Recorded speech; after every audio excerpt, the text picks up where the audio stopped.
Hello everyone, I'm Shivani Muthanna from YourStory and welcome to today's panel discussion on hybrid classrooms, futuristic school learning, brought to you by AWS as well as Toppr.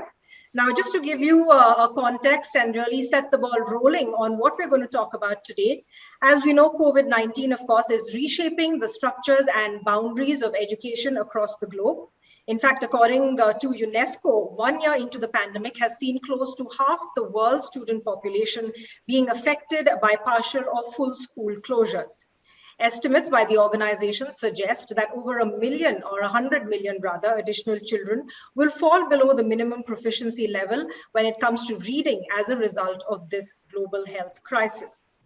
Schools here in India have remained shut for the past 17 months and the psychological, developmental, as well as educational costs have impacted every family and every household.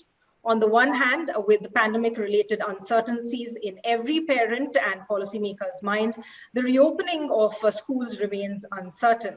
And on the other hand, the global pandemic has accelerated the switch to digital educational platforms and innovative solutions. Thankfully, in the middle of all this upheaval, there is a silver lining in a sense. We've got EdTech organizations that are stepping up to the plate and have taken a lead in creating new formats of learning for students, which is really the need of the hour. So at the forefront of the EdTech revolution, as we know, is the hybrid classroom, which is essentially a blend of face-to-face instruction and online learning. Today, hybrid learning is, of course, quickly gaining favor among educators across the country. However, this also throws up the question of the accessibility, connectivity, and usability of this model. The big question we're asking today is, can hybrid learning be leveraged to educate India's students from home? And to discuss the needs, challenges, and the policies surrounding hybrid classrooms and education in general, we have with us an esteemed panel of experts today. So let me quickly introduce the panelists to you. Our first panelist is Rohitashwa Choudhary, Senior Vice President and Head of Toppr's School OS product. He has been in the education sector for over 10 years now and had co-founded A&B Education and has in the past worked with iDiscover Education and Procter & Gamble. Welcome, Rohit, to the panel. Thanks, Shivani. It's a pleasure to be here. Likewise, Rohit. Next up, we have with us Durga Prasad Kakaraparthi, who is the head AWS Solutions Architecture for the public sector. He has 21 years of experience in enterprise technology strategy, solution architecture, and consulting. He currently works with education, the government, and NPO verticals at AWS, and with the research customers in India. Welcome, Durga. Thanks for your time. Hello, everyone. Thanks, Shivani. Glad to be here. We also have with us today Dhriti Malhotra, Director and Principal at Manav Rachna International School. She has over 3 decades of experience as an educator and has also served as a principal at Ryan International School and Scottish High International School in the past. Welcome, Dhriti. Pleasure to have you with us today. Thank you, Shivani. Those 3 decades made me sound ancient. Well, but that, of course, is what we need in terms of, the insight that you bring to the panel today, both traditional and the evolution of the education system as it stands today. So thanks, Dhriti, for your time. Now, to just make this webinar a little interactive for all those of you who are attending, we will conduct a poll and also show you some videos in the course of the discussion over the course of 1 hour. So let's take the first poll before we begin. Which is the big question we're asking at the start is, which of the following pedagogies have you incorporated in your teaching or learning style? The first option is self-paced learning via flipped classrooms, concept clarity via 3D videos or animations, gap identification via adaptive assessments, or in-class engagement via polls and quizzes. So just take a few moments to think about that and send in your answers, please.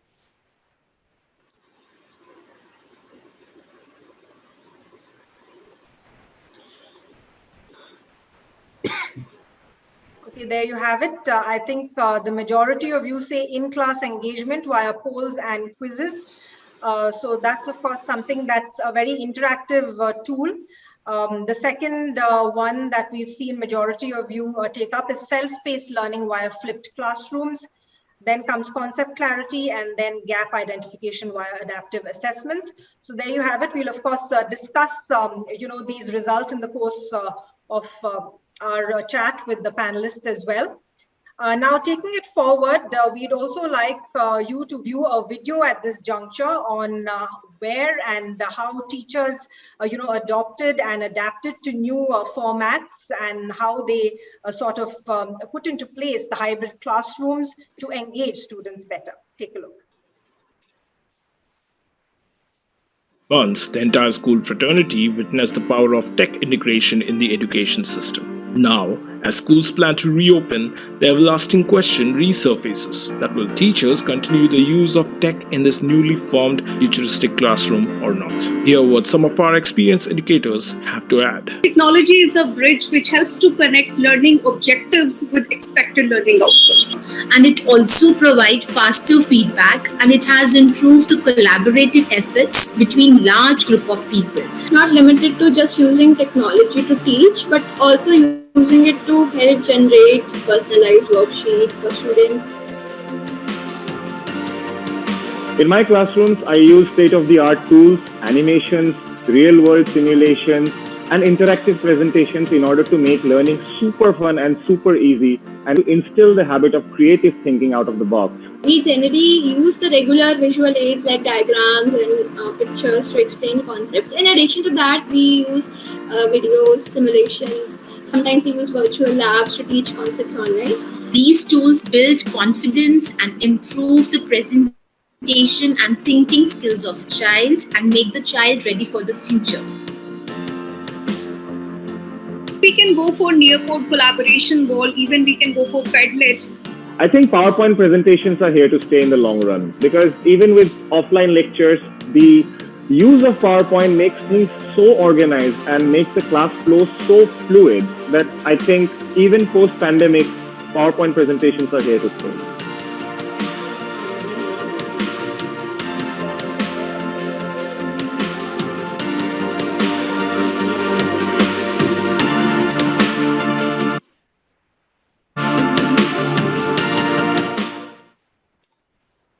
All right, so I hope that gave you an understanding of how teachers really enhanced students' interest in virtual classes and also helped you sort of know more about the unique strategies that they adopted and took up.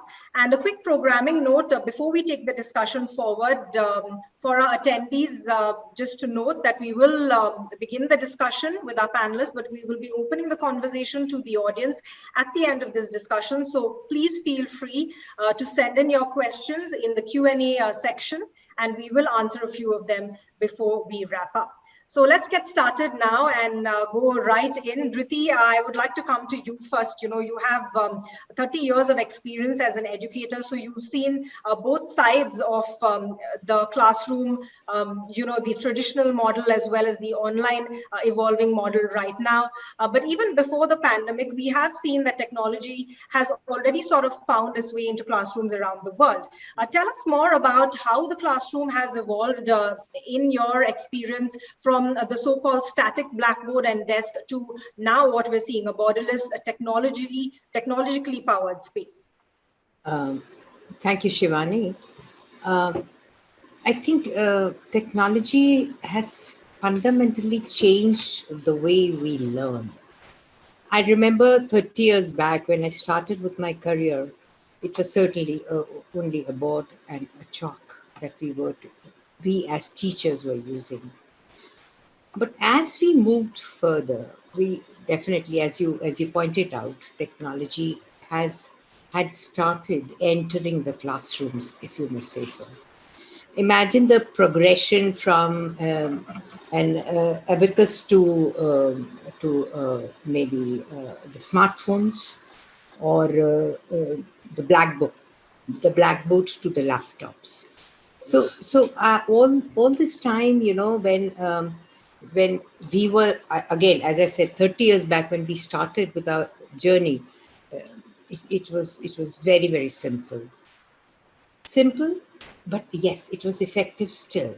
But now, yes, when we see the progression from a chalkboard to a smartboard, we see a lot of difference in the learning of the teacher and the student, right? Both. we are more, there are more areas now open for research, if I may say so. Earlier, if we were just limited to the blackboard, whatever information the teacher was giving was what the students had. But yes, now with the laptops coming in, with technology coming in, with smart boards coming in inside the classrooms, at the touch of the button, right, you can get whatever information you want. I remember taking the children to the library, looking at the books, taking out books, taking out information. And now there are actually hardly any children going to the library to feel that book, which we still feel very, very, great about holding a book in the hand. So technology certainly has entered the classrooms, has entered our lives. I think nowadays, if you go around and see, every single person will have a phone in hand. So yes, there is a difference, but going completely, technologically, if we go, if we only think about technology in the classroom, again, as you say, as I said, ancient, I would still feel the interface that is required in a classroom is as important as a classroom on a laptop or through hybrid teaching. So it's been a great journey. Definitely, learning has become vast, if I may say so. It has become vast. With, again, as I said, technology at your fingertips, looking at things, getting to know more, getting more information quickly, and again, making the classrooms very, very interesting. Yes, definitely. Thank you. Sure, Dhriti, point taken. So you're of course saying that you cannot ignore the digital transformation and the technology that has entered every classroom, but also, the fact that interactive face-to-face learning is very critical, is something that, needs to continue. So that's really what we're talking about as well right now, the hybrid model. That brings me to you, Rohit, Toppr being one of the edtech companies at the forefront of this entire online learning experience. You've helped over 22 million students through your online classes and courses. So this, of course, has given you some insight into the various challenges that essentially crop up during the implementation and working of online learning platforms, whether it's training teachers or poor connectivity. Give us your views about the challenges of setting up such a hybrid model, one that, Dhriti also spoke about. Thanks, Shivani. That's a great question. If you were to outline challenges, I would say that it would be around idea sharing and training of the end users, right? See, device and connectivity issues will come and go, right? You can always switch to a better operator, and you can always, most probably, always get a good device. But what is more important for educators is to focus on how the training the teachers is going to affect the engagement of the classroom, right? And even when a hybrid classroom model comes up, how to use the tools that are available with them to be able to use in the classroom is going to be of paramount importance, right? Let me talk from my experience, right? We have deployed Toppr OS to over 250 schools in the last 1 year, right? For these deployments, at the initial stage, there were challenges where teachers, had challenges with technology. They had trouble using Zoom and Google Meet and all these platforms, multiple platforms, right? But the school which succeeded the most were the ones which invested a lot of time in training their resources, right? Which the schools that directly jumped into implementation faced a lot of teething issues, right? Of course, people are afraid to try out new things, especially in front of other people, right? So if they have a training of these tools beforehand, it would make life easier for them, right? So that is point number one. Second, around ideation and actually idea sharing. So I was as a matter of chance in one of these classrooms. I was watching one of these classes, and the teacher actually used Google Maps to teach distance covered versus displacement to the students, right? It's a really great example. Any 10 12th class student uses Google Maps like multiple times in a week or in a month, right? But getting it used in a live classroom to solve a problem is something which is a great feat, right? Similarly, there are a lot of other tools which are being used, right? Padlet, Kahoot, and Menti, and all those things, right? But even now, a majority of the teacher community is unaware about such tools, either unaware about such tools or not able to use them effectively, right? So, idea sharing and then training those teachers is going to play a big role. In hybrid classrooms also, how to use, for example, breakout rooms effectively, right? Or how to leverage the fact that all students have a device at their disposal, right? You can really work wonders because, for example, you can roll out adaptive assessments to each and every child and figure out how, each child is performing in a particular topic, right? Customized assessments, right? All this can be deployed, but with proper training, proper ideation, and with the right set of tools, right? So this is what we as an educator community will have to focus on as we go forward while deploying hybrid classrooms. Rohit, thank you so much for throwing light on some of the measures and tools that can be put into place to really ensure that online learning happens at its optimum level and students are, of course, fully engaged in this current environment. So to bring you in for the next question, Durga, as a huge technology player, and my question has two parts really. First, given the challenges that both Dhriti and Rohitashwa spoke about, what are the different solutions which are being used to enable remote learning from a tech standpoint? And secondly, how does a company such as yours, AWS, contribute to new distance learning platforms and programs in schools? Sure. Thank you, Shivani. And so my perspective is going to be one as a technologist working with both the institutions as well as with the education technology companies like Toppr. And second is going to be a mix of parent as well on my observation of my 8-year-old kid. So I think what Dhriti ma'am was talking about, I totally agree the way that the technology has come in there. It's not new. As someone was mentioning in the comments as well, we used to have radio, sharing the similar knowledge, to the students and the others as well. So there is a bit of a play of technology in the kind of a geographical distribution of students available in our country.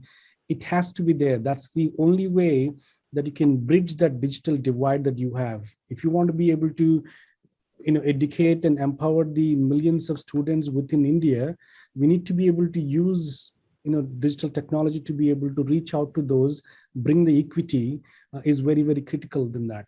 But yeah, when the technology is what the discussion is about, it's always going to be an enabler. It will never be a replacement. It cannot be a replacement. It will always going to be an enabler for the teacher to be able to give the best of what it is.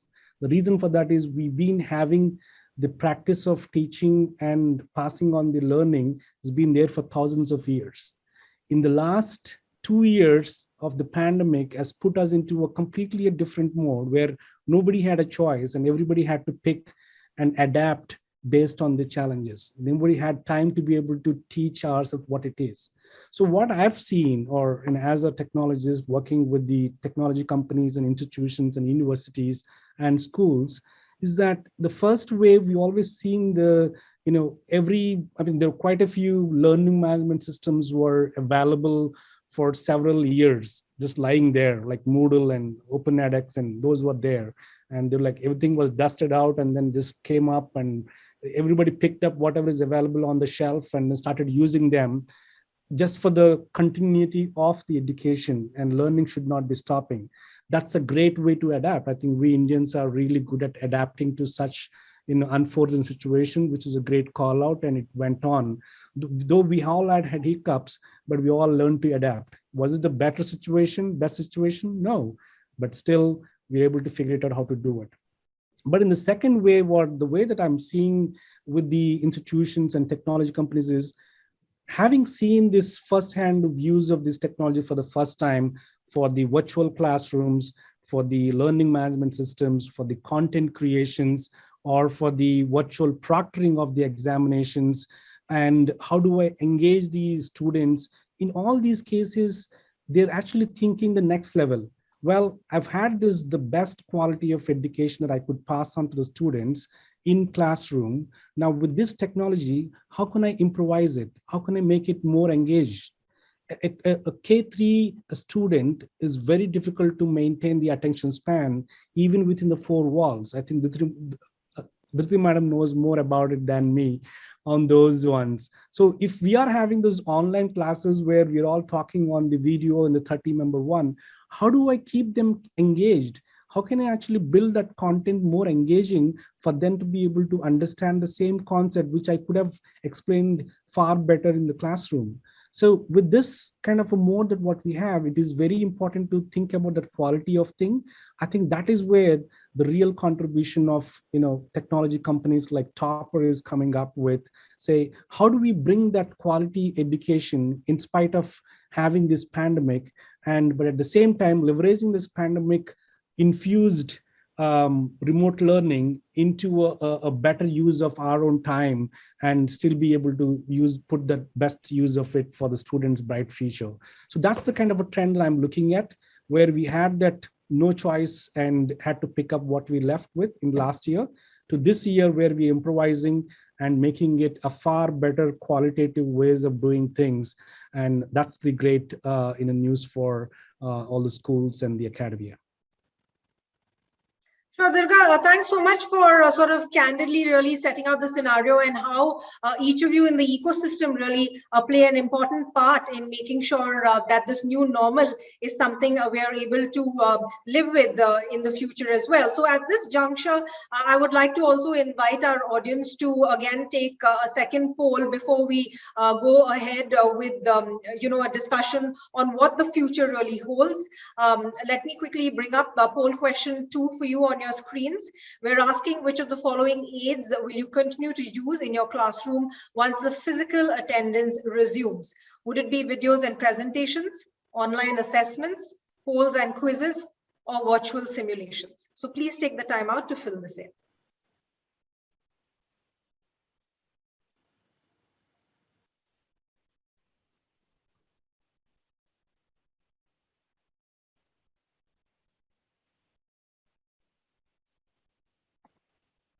There we have it, the results. I think majority of you say videos and presentations.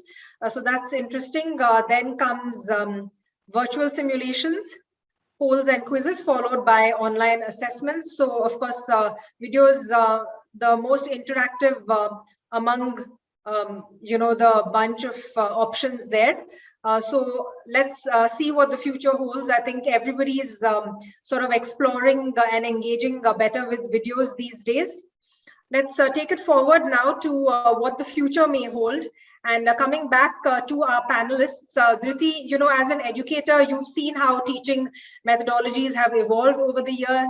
And given the new format of the hybrid classroom that we've been speaking about, what kind of changes and trainings are required to upskill teachers for the classrooms of the future? You're on mute. Dhriti ma'am, you are on mute.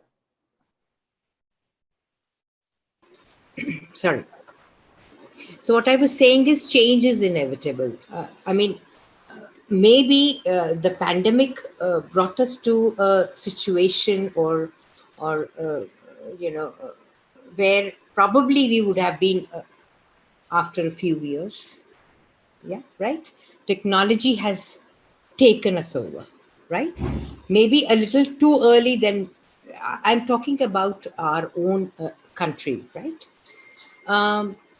Now, when this has happened, when this has become the need of the hour, when we know we cannot have physical classes, we cannot have children coming to school, definitely we all need to be empowered, right? I would say for myself, it's been a great journey from what and how I was doing and what and how I'm doing it now, right? So teachers need that upgradation. They need to be constantly motivated, and they have to have their trainings in place. They have to be, I think Rohit did touch upon the various tools that they have to learn to use to make their teaching very, very effective. So teachers would need a lot of upskilling, which I can see is happening in our own schools. I mean, in our own institutions, it is happening. Teachers are constantly being trained for how to move further. So definitely teachers would need a lot of, and again, teachers would have to learn a lot of things along with that. Not only the technical training I'm talking about, it will be how to make your class more engaging, keeping the children engaged. There are times when the class is on, you call out, someone is logged in, you call out the name, and you do not get the response. So what does that mean? Probably someone is fast asleep, right? Not responding to the class. So teachers will have to make their classes very, very interesting, very, very interesting. They will have to ensure that they communicate and they are able to, actually see the children also, virtually also, when the virtual teaching is happening. So there are many things that will have to be kept in mind to ensure that uh, the virtual platform that we are now using is as effective as probably the physical one. And it is happening. I mean, we are making all the efforts. Teachers are making all the efforts. Students are also. We have also involved the parents now, because that is also very, very important now with everybody back at home. It is very, very also important to see how the child is responding to the class, how the child is reacting or acting. There are so many things that will have to be taken into consideration.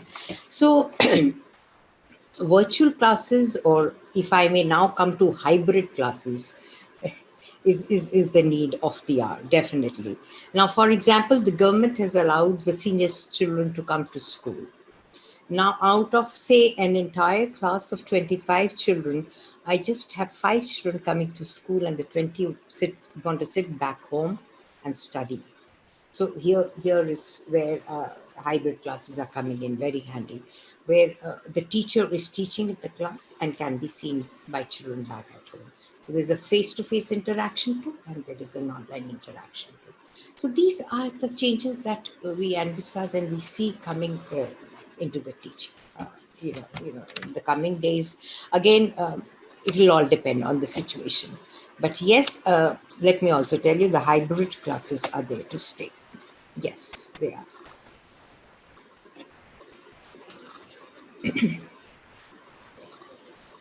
Dhriti, so you're of course alluding to the fact that the pandemic has played a catalyst role in this digital transformation, more than what we've sort of prepared for. But that, yes, of course, puts all of us into action, where we have no choice but to adopt and adapt. A lot of weightage on how teachers can really make these virtual sessions more engaging, and how the hybrid classroom, yes, has to essentially evolve. And Rohit, coming to what technology companies such as yours can bring to the table, we of course seen incredible technology evolutions already and innovations in the education space, whether it's virtual classrooms, personalized learning, and digital masterclasses, and of course hybrid classrooms. So what would you say, in your view, is the future of classrooms, and what does education look like to you?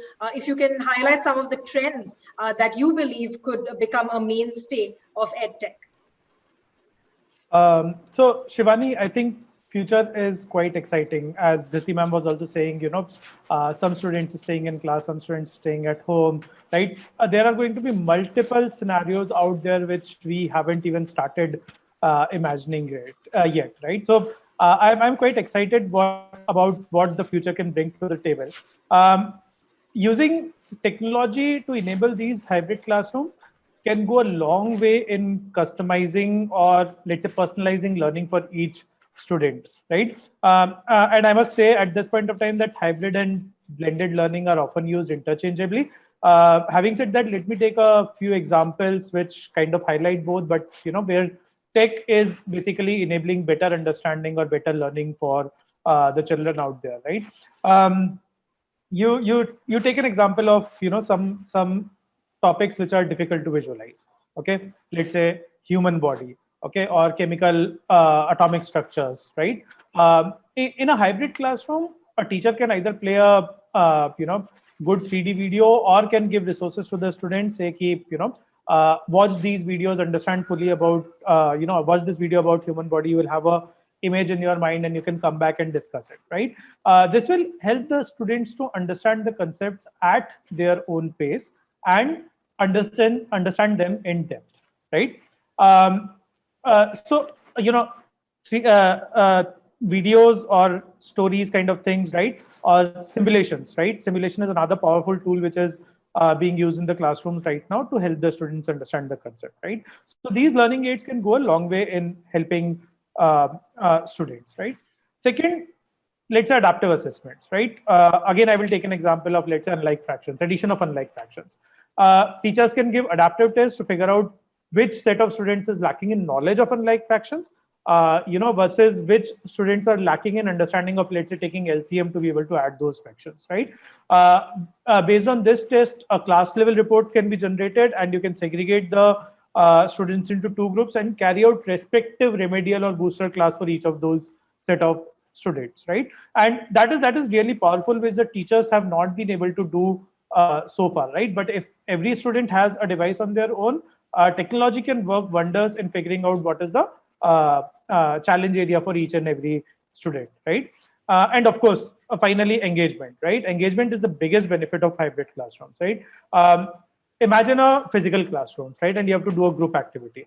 Segregating students into groups itself takes 4 to 5 minutes, 6 minutes, right? And a majority of the class time is wasted and is spent in actually getting students into the respective groups, right? While in if you're using a virtual classroom or a hybrid classroom, you can just do a quick breakout room, and that time gets reduced to 1 minute, and you can use the rest of the 5-6 minutes in actual fruitful discussion, right? So these are the kind of power that hybrid classrooms bring to the table, right? And let's talk about the psychological barriers, right? Asking a doubt on a chat or virtually raising a hand is very easy for the student.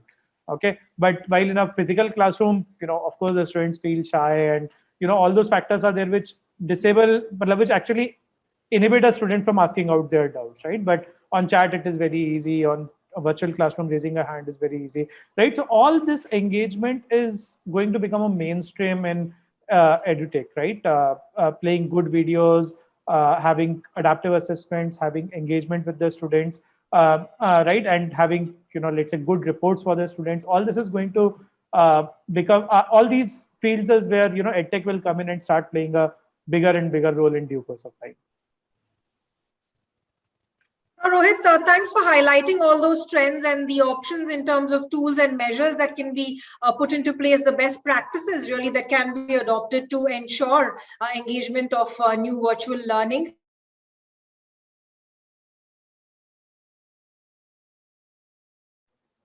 Hello.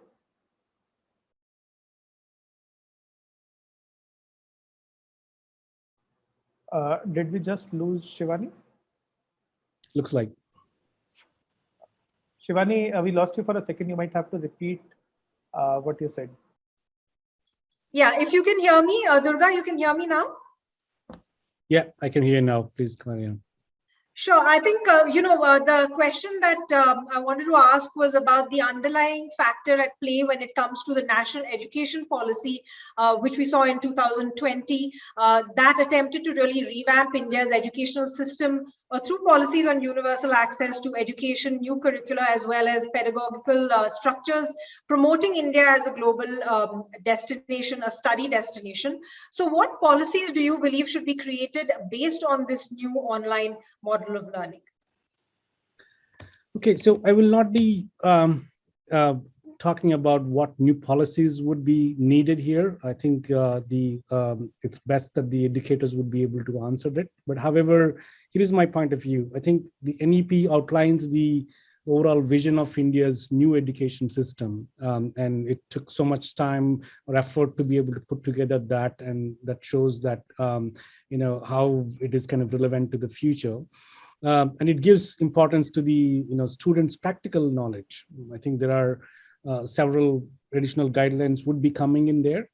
However, I think there is a need to look at any gaps that are required here. As Dhriti madam mentioned initially, the skilling of, if we wanted to give the best of the best to the student in the new world, in the new normal, when the technology is inevitable, how do we bring the standards, or is there any gap that we need to fill in for the faculty, or is there a competency build that we need to do at the institution level, at educator level, at faculty level? We need to look at those, because that is something is so far has been there for in classroom, and when we're introducing this hybrid model, some of these things need to be looked into.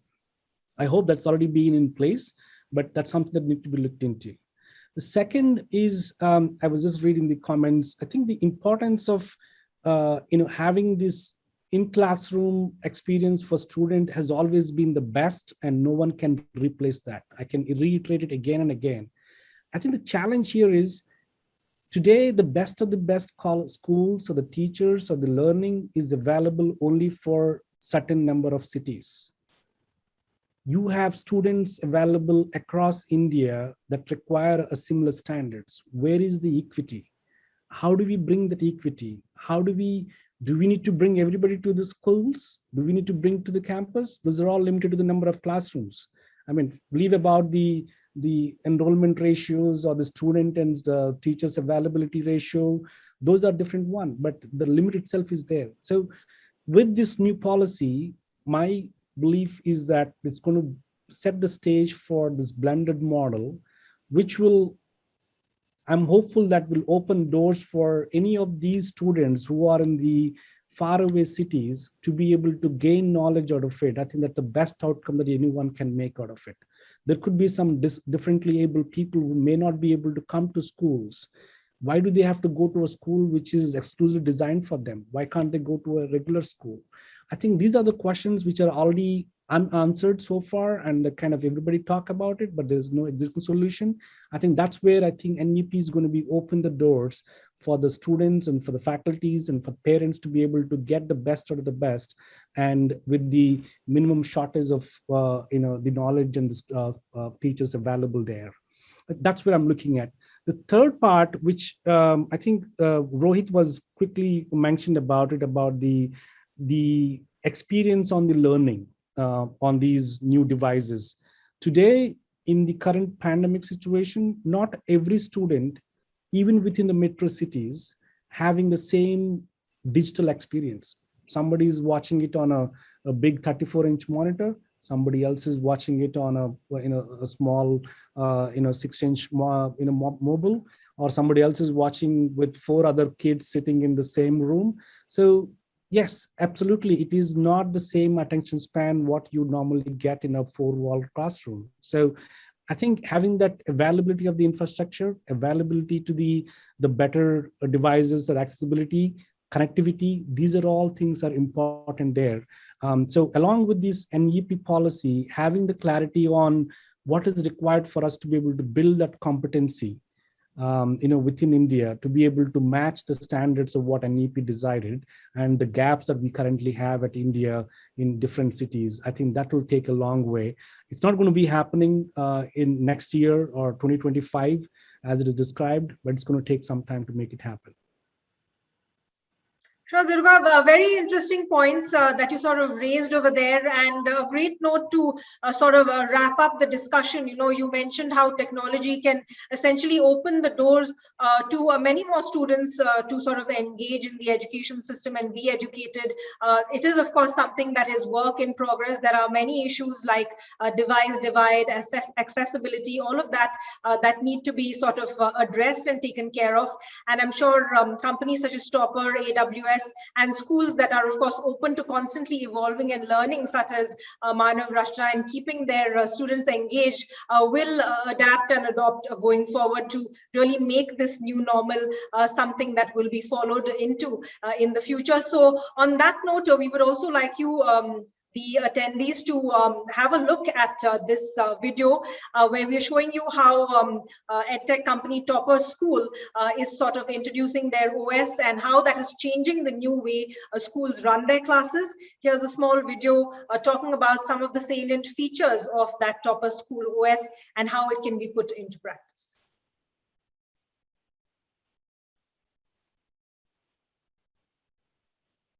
Few years, the schooling system has been perpetually evolving. In the light of recent challenges, the teaching community also underwent significant changes. Toppr, with its technological prowess, is enabling teachers to convert these challenges into excellent opportunities. Let's take a peek into the Toppr School OS world.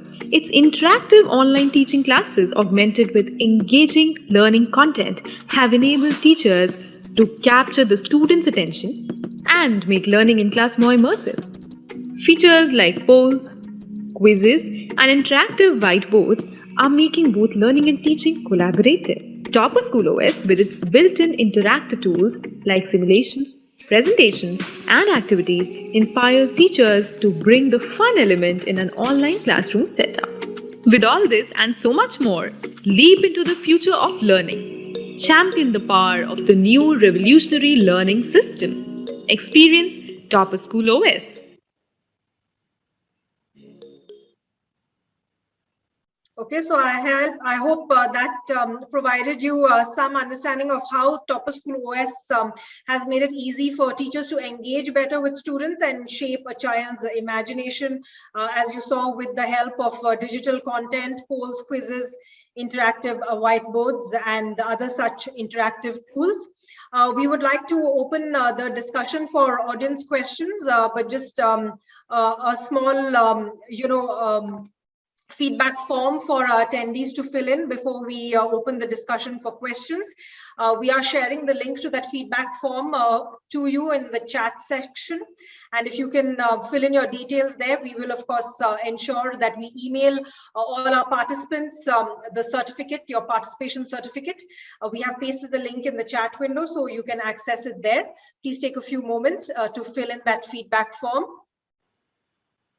either at the moment or once we end the session as well. You can take a few moments to fill that up.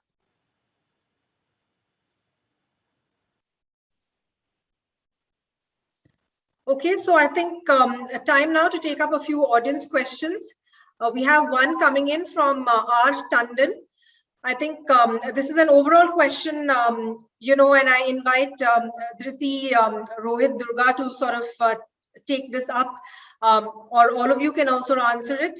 R. Tandon asks, you know, there are of course apprehensions amongst teachers and parents as to how effective online classes are, but on top of that, how do you also tackle issues such as the device divide, nurturing social skills in a virtual classroom among children, and the dwindling attention span? So maybe Dhriti, if you can take up this question first. That's what I told you earlier. These are the problems that we are facing with the children, the school children, if we talk about.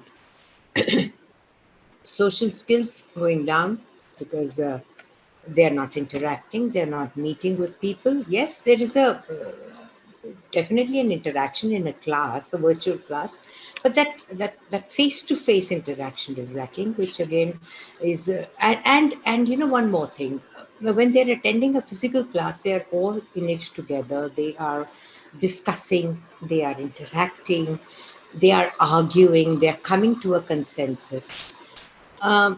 Virtually, I have seen a lot of children not participating the way they would have during a physical class where they are being checked. So I feel that the virtual class, again, as I said earlier, also has its own advantages, wherein maybe there's a lot of exposure to a lot of knowledge, again at the tip of your finger.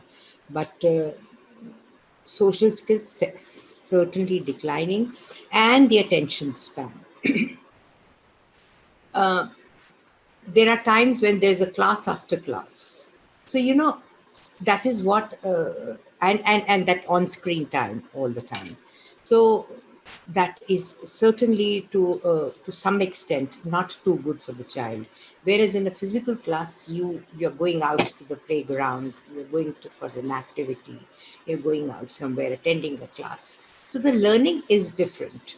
But then again, our teachers have actually risen to the occasion.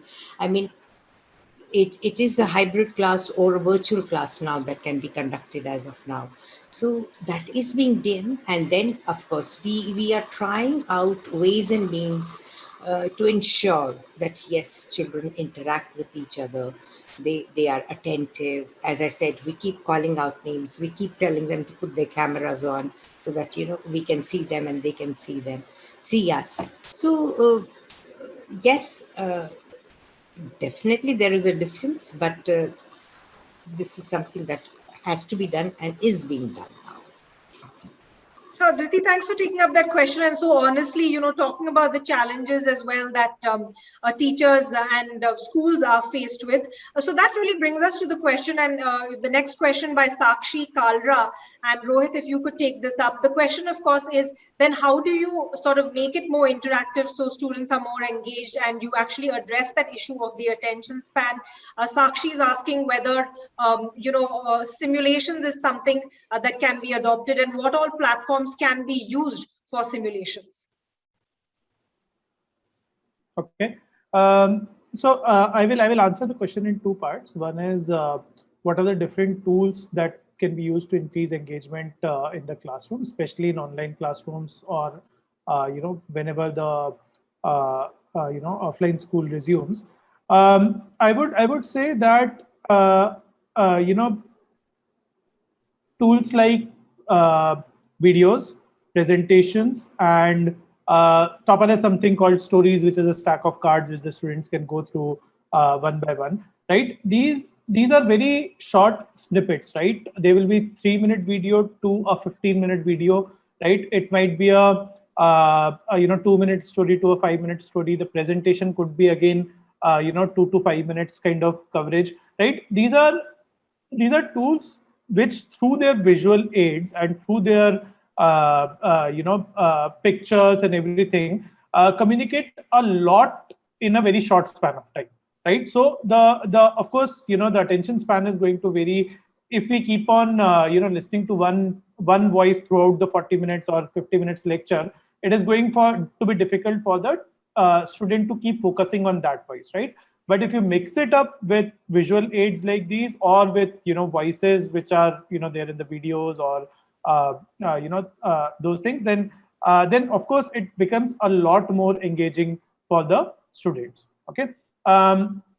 Then I've seen teachers use polls and questions / quizzes very effectively in the classroom, right? So every 15 minutes they would ask a question to the students, ask them to show their opinion or give a correct answer, and that keeps the students a bit on their toes, right? They know that they have to pay attention, because I've actually seen students being very positively engaged in a game of fastest fingers first, right? So whenever a quiz question is being projected to them, they really want to come on the top of the leaderboard, where they have answered the question correctly in the least amount of time, right? So it's a virtual KBC for them, right? Where they are like, oh, I have answered this question first, and they take it as a medal to their chest. I answered this first, right?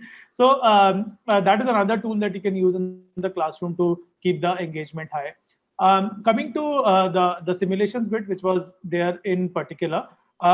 See, simulations help you understand the concept much more beautifully, with lot more permutations and combinations. Okay, so for example, if you're talking about resistivity in a particular piece of in a particular block, right?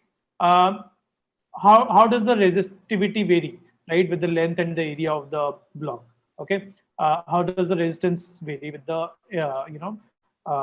area of the block or the length of the block, right? If you try to explain it, key area increases, this happens, and length decreases, this happens, it's not a clear visualization. But if you show it via simulation to the student, they can increase the length, decrease the length, and see how is it changing the resistance, right? They can increase the area, decrease the area, and see how the resistance is changing, right? And that adds a lot of visual element to the learning, and they are liable to, they are more, I would say, more apt or more likely to retain it in the longer run, right? And of course, there are multiple tools available for simulations. Toppr has one of those embedded, which the students can use, right? So these small things, even if you're using them for overall 10 minutes in the classroom, right? 2-3 minutes of video, 2-3 minutes of simulation, a couple of quiz questions or poll questions, they amount for a lot of engagement in the students, right? And that is where technology, hybrid classrooms, blended learning all come into place to enable engagement for the children. Sure, Rohit, a very informative answer there on what can be really put into place for engagement and keeping them informed, and all the best practices that can be taken up. The next question coming in from Milind Kaluskar, it's in terms of inclusivity, and maybe Durga, if you can take that question up. He's asking, how can we overcome connectivity issues in remote locations? We also touched upon the NEP 2020. Would you believe it's limited in its scope with respect to digital learnings in schools? And how do you feel the connectivity issue in rural areas, in a sense, can be addressed? Well, I think it's much bigger, problem that I don't have an immediate answer for. But it is something that every time that we see that the connectivity issue, or when the connectivity is actually established, you see that a lot more. Even the connectivity in terms of back in 2020, to 1980s, the roads were best way to be able to say connectivity. If you have the roads, if you have the railways, tracks, then how the development happens in that particular area. So nowadays, people are talking about fiber net. People are talking about mobile towers, and people are talking about having the connectivity to some of those areas. Is it there today? It's not completely yet, but is there an effort from government to do that? Is there an effort from some of the industries to be able to make it happen? It is happening. So, but is it happening at the same pace what India requires? Not yet. I think this is actually a much maybe a complicated question, where I think the need is there, where everyone needs that connectivity, but the infrastructure expansion is not moving at the same pace it is required. So it may not be a fiber line that needs to be established there, but there could be other ways of delivering it through a different channel altogether with satellites and other areas. But I think it is yet to be seen how those innovations will come in play for India in naturally, bridging those gaps from these ones. But I think we have seen is how the migrations are happening from rural areas to the cities in the interest of this education and better living conditions. I think if we wanted to stop that and then maintain the best of the India, which is the rural areas, we need to be able to bring the connectivity, we need to bring the accessibility, we need to bring the better education back to those places where it's really required and where it really has to be retained. So that's the wish that I have, and I'm sorry I do not have the right answer or the short answer to you on this. Sure, Durga. Thanks for taking up that difficult question. Really, it is of course very much related to government policies and all of that. So those are a lot of aspects that will really address that issue. Now coming to what most of our attendees are talking about, maybe both Dhriti as well as Rohit, you can take up some of these questions. A lot of them, Ravi Kiran as well as Syam Sundar and Nisha, are talking about how these virtual classrooms, they have a psychological impact on the student. There is no real way of monitoring the student's progress. So if there are any tools to do this in terms of the psychological impact on the students, how do you address that issue? That's one thing. And how do you monitor the progress of a student? Dhriti, if you can throw some light on that. Yeah, as far as monitoring the progress of the children is concerned, there are assessments, online assessments that have been designed and which are being conducted, and by and large, when we go on virtual assessments, the assessments are by and large based on MCQs, and where too much of subjective content is not there. So assessments are happening. They have been happening the last 1.5 years. So they happen, and of course, every time I think there's a better way of doing it. They are being derived. So, and I've come across a few programs where I've seen a few demos of assessments being done, and how beautifully a teacher at her end also can see how the child is answering and how the child is attempting. So again, there's going to be a lot of evolution here. There's going to be a lot of experimentation here. It is happening, and I think eventually we will come out with certain tools where we are very sure of the assessment being done. So again, as I said, it has been happening last 1.5 years, and we are quite okay with it. We are quite happy, but yes, we also know that unfair means are being are also unfair means are also being adopted. But then, well, that's something that has to be taken into account and is being worked on. And as I said, there is a continuous evolution and experimentation which is happening as far as assessments are concerned.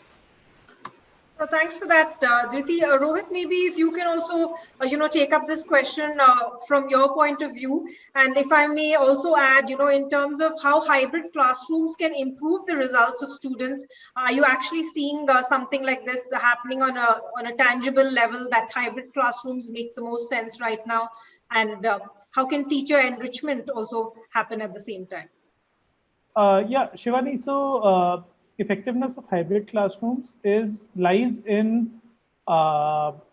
providing self-paced learning, in-depth individual assessments to the students, right? The students can start off with a baseline test, which is a very common practice, right? And as the year progresses, adaptive assessments or end of year assessments can be brought into picture to understand how the hybrid classrooms are being effective, right? But the benefits of of a tech-enabled classroom or a hybrid or blended learning is that the students get to learn at their own pace, right?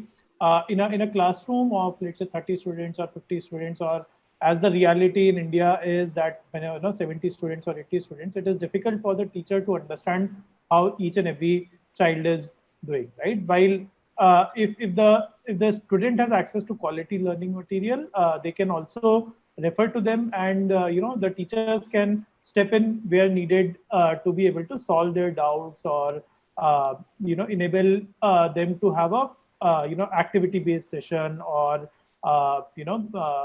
to foster, to enable group discussions, right? These are the kind of things that can happen very well in all these classrooms, right? So better concept clarity is what hybrid or blended learning should aim at. And assessments can be manifolds, baseline assessments, end of year assessments, adaptive assessments, to understand how effective this form of learning is going to be.